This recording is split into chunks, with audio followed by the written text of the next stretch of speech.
Assalamualaikum warahmatullahi wabarakatuh. Kita ketemu lagi pada video keempat saya. Pada video keempat ini, saya akan memberikan informasi kepada teman-teman semua mengenai tes bakat skolastik, terutama bagi teman-teman yang sekarang sedang mempersiapkan diri untuk mengikuti tes seleksi penerimaan pegawai pemerintah dengan perjanjian kerja yang akan dilaksanakan pada tahun 2021 ini. Namun sebelum kita masuk kepada pembahasan tes bakat skolastik, teman-teman semua dapat mengikuti official Instagram saya di Hans Education TV dan media persiapan CPNS. Melalui official Instagram di atas, saya juga membagikan informasi-informasi mengenai CPNS dan juga P3K, dan juga soal-soal dan materi-materi pembelajaran seputar CPNS dan juga P3K. Selanjutnya, apabila teman-teman semua menyukai video-video saya ini, maka teman-teman dapat melakukan subscribe pada channel saya ini, juga melakukan share dan like, agar nantinya ketika saya melakukan upload video selanjutnya, teman-teman semua tidak ketinggalan informasi-informasi yang saya bagikan melalui video tersebut. Sekarang kita lanjut kepada pembahasan inti, yaitu adalah tes bakat skolastik P3K pada tahun 2021. Tes bakat skolastik adalah sebuah tes yang bertujuan untuk mengetahui bakat dan kemampuan seseorang pada bidang tertentu. Tes ini dapat mencerminkan tingkat intelijensi seseorang. Di Indonesia, tes ini sudah digunakan untuk seleksi masuk perguruan tinggi dan penyaringan untuk keperluan lainnya pada tes-tes yang dilaksanakan di Indonesia. Namun pada tahun 2021 ini, tes bakat skolastik akan menjadi salah satu subtes dalam penerimaan pegawai pemerintah dengan perjanjian kerja yang akan dilaksanakan pada tahun ini. Ayo kita ketahui apa sih tujuan tes bakat skolastik itu sendiri. Tujuan tes bakat skolastik adalah untuk mengukur kemampuan potensial umum yang dirancang untuk memprediksi kemampuan seseorang jika diberikan kesempatan untuk melanjutkan belajar ke jenjang yang lebih tinggi atau pada situasi yang baru. Pada tes P3K ini, tujuan tes bakat skolastik adalah untuk mengetahui kemampuan potensial teman-teman semua sesuai dengan bidangnya masing-masing yang nantinya akan berprofesi sebagai ASN P3K yang akan ditempatkan di berbagai daerah. Misalnya teman-teman menjabat sebagai seorang guru, maka nanti tes skolastik ini akan menguji kemampuan teman-teman pada bidang guru. Untuk itu, mari kita ketahui apa saja yang diteskan di dalam tes bakat skolastik. Pada tes bakat skolastik ada 3 submateri yang akan diujikan. Yang pertama adalah tes kemampuan verbal. Yang kedua adalah tes kemampuan numerik. Yang ketiga adalah tes kemampuan penalaran. Jika kita lihat sepintas, tes bakat skolastik ini hampir mirip dengan tes intelijensi umum pada tes CPNS. Untuk itu mari kita bahas satu persatu.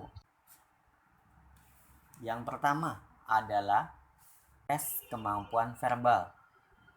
Tes kemampuan verbal berfungsi untuk mengukur kemampuan teman-teman di bidang bahasa dan logika verbal. Subtesnya itu meliputi sinonim. Sinonim atau sering juga disebut dengan persamaan kata.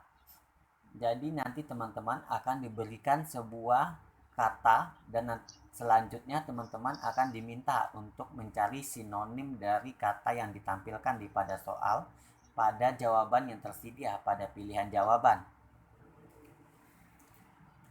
Selanjutnya adalah tes antonim. Jika tadi sinonim adalah persamaan kata, maka pada antonim sendiri merupakan lawan kata. Jadi nanti teman-teman akan diberikan sebuah kata, kemudian teman-teman selanjutnya akan mencari lawan dari kata yang ditampilkan di pada soalnya. Yang ketiga adalah tes padanan hubungan kata atau sering juga disebut dengan tes analogi. Pada tes ini teman-teman nanti akan mencari hubungan analogi dari sebuah kata. Semakin spesifik sebuah hubungan analogi dari sebuah kata, maka jawaban tersebut adalah jawaban yang paling mendekati benar dari tes hubungan kata itu sendiri. Yang selanjutnya adalah tes pengelompokan kata. Jadi nanti teman-teman akan diberikan 5 kata yang akan ditampilkan di dalam pilihan jawaban A, B, C, dan D, dan E. Kemudian dari kata-kata tersebut teman-teman mencari kata-kata yang tidak memiliki kesamaan dengan kata-kata yang ditampilkan di soalnya. Nah, itulah bagian dari subtes kemampuan verbal. Sekarang kita lanjut kepada subtes numerik. Pada subtes numerik atau sering juga disebut dengan tes kuantitatif atau tes angka, tes ini bertujuan untuk mengukur kemampuan matematika sederhana serta pemahaman konsep matematika khususnya dalam kerangka berpikir struktur dan logis sistematis. Subtes ini mencakup aritmatika, hitungan sederhana. Selanjutnya ada seri angka.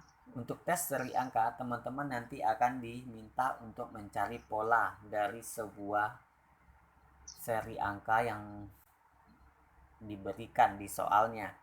Selanjutnya adalah tes seri huruf. Ini juga mirip dengan seri angka, hanya bedanya dia ditampilkan dalam bentuk huruf. Teman-teman juga harus mampu membaca pola dari seri huruf ini. Selanjutnya ada tes logika angka. Logika angka ini tesnya dapat berupa tes gambar yang nantinya di dalamnya itu ditampilkan berupa angka-angka dan teman-teman mencari hubungan dari angka-angka tersebut. Selanjutnya adalah angka dalam cerita. Ini merupakan soal dalam bentuk soal cerita. Materinya itu juga bisa sangat luas seperti tes teman-teman mencari keuntungan, kerugian, persentase keuntungan, persentase kerugian, dan juga tes-tes dalam bentuk cerita lainnya. Kemudian tes aljabar dan yang terakhir adalah tes geometri. Nah, itulah subtes yang akan diujikan pada tes kemampuan numerik.